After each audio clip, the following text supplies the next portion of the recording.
5, 4, 3, 2, 1. I'm John Miglosh for the Wisconsin DMA and the International Society for Strategic Marketing.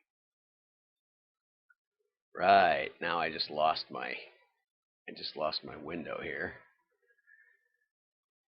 I think it's this one, and I hit the wrong button, and it won't work right unless I get it right. Okay, so that's scared people because I wasn't on time, and I apologize for that. But only so much, because I'm trying to do more than any human could ever imagine. Have a great day. Here we go. Okay, I promised on Friday, though you might not have seen that because on Friday I forgot to post it on LinkedIn, which is where I get most of my views from. So if you didn't go hunting for me, you probably didn't see it. But Chuck Hangel, I think it is probably Hangel.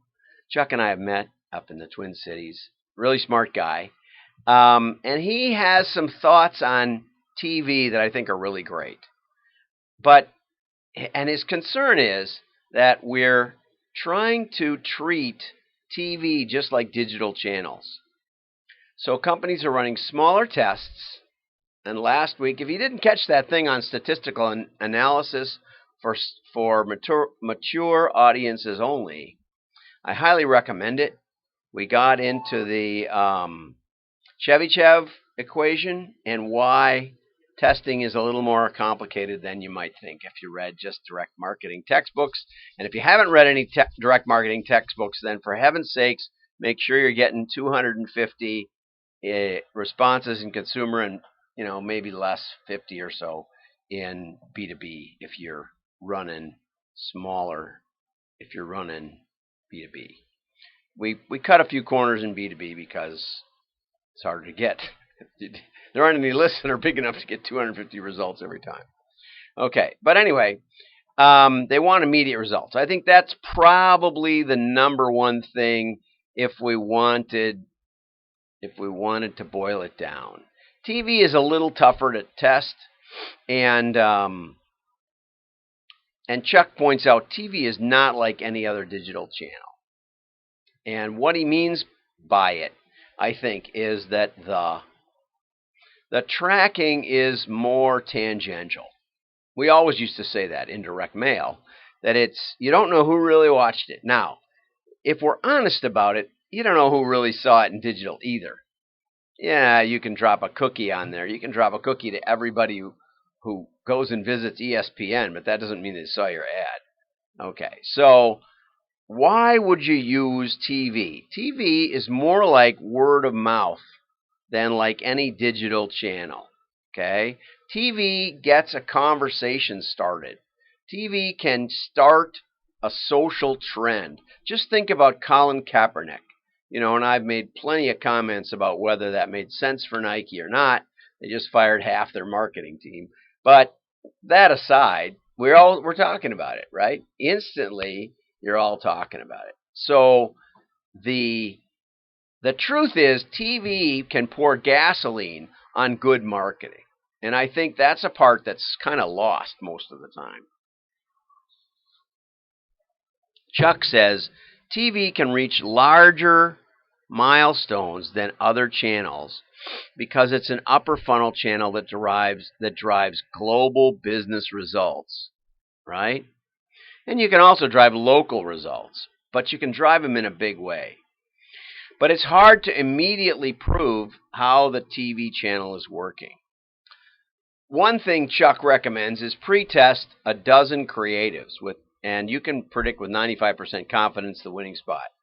I don't know the statistics on that, but if he says so, I believe it. So anyway,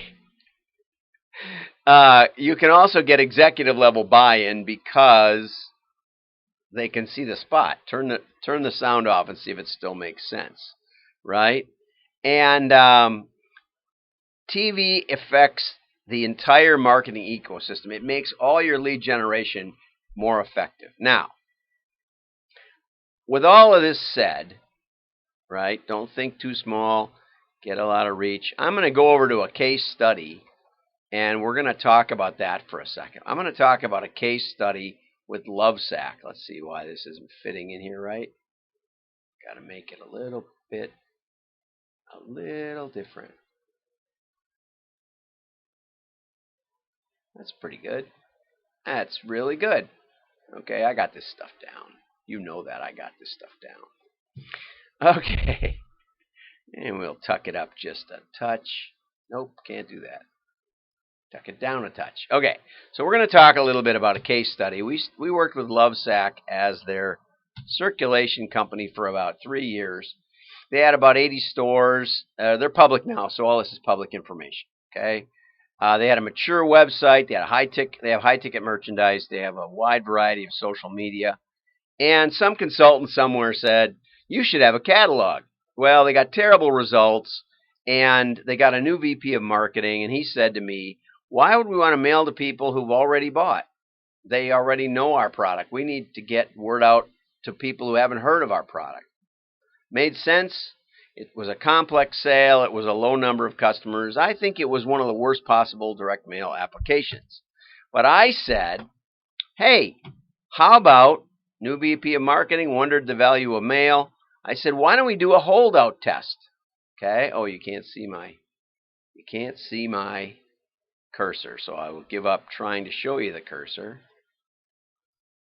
And we'll just go in here.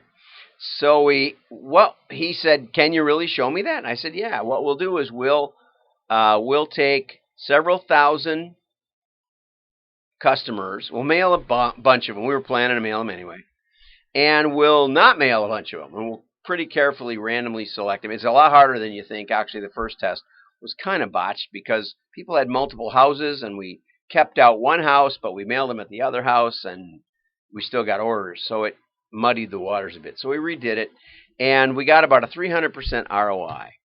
And this is an actual example of Musician's Friend, which we did years ago. We did this once a year because their top people were in Dubai and didn't believe in mail, and or they're owners of owners. They were owned by Guitar Center, who was owned by some kind of a company, investment firm in the Middle East.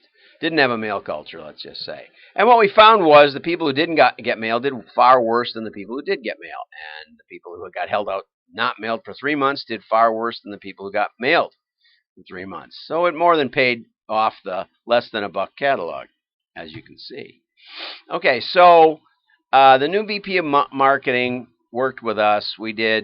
This is kind of irrelevant. We did a space analysis. We did the holdout test. We also did this map for them that showed that the retail customers are near the stores.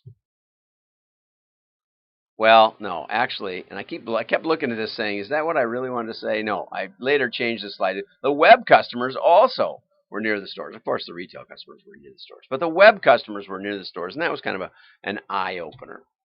And so what we did was we started doing, we proved the value of mail. We started to do these split tests. And what happened was, and I'm not going to go into that one. What happened was we found a lot of next door neighbors. We got a 900% ROI when we included next door neighbors. So there was apparently a lot of pass along on the catalog. And I said, if you're making that kind of money with mailing your customers, you're going to be able to prospect. And so we started A/B testing offers. And it took us a while. It took us about 6 months to really hone in on the offers that people resonated with to buy. Okay, when that started happening, then this was their idea, not mine. Then they started doing more TV in the markets where they had stores. And that drove more people to the website. And then they worked with LS Direct, and LS helped them actually mail one of those postcards of those hot offers that we had proven, partly with the customers and partly with prospects. And the TV drove people to the web, which made their website more economical. Not all just clicks, not just all Google clicks.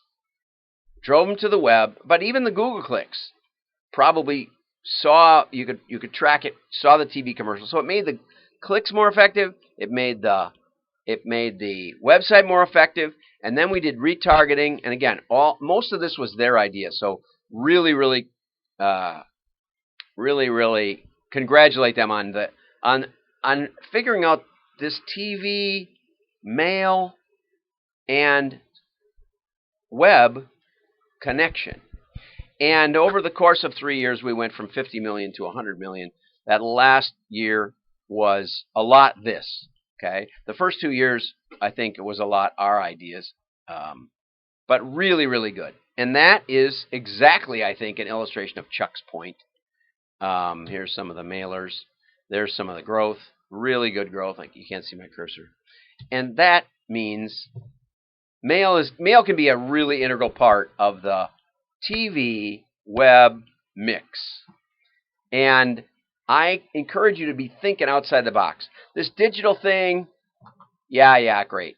Probably won't move the needle on its own. That's what we saw when we came into Lovesac. They were doing plenty of digital. It was not moving the needle on its own. I'm John Mix.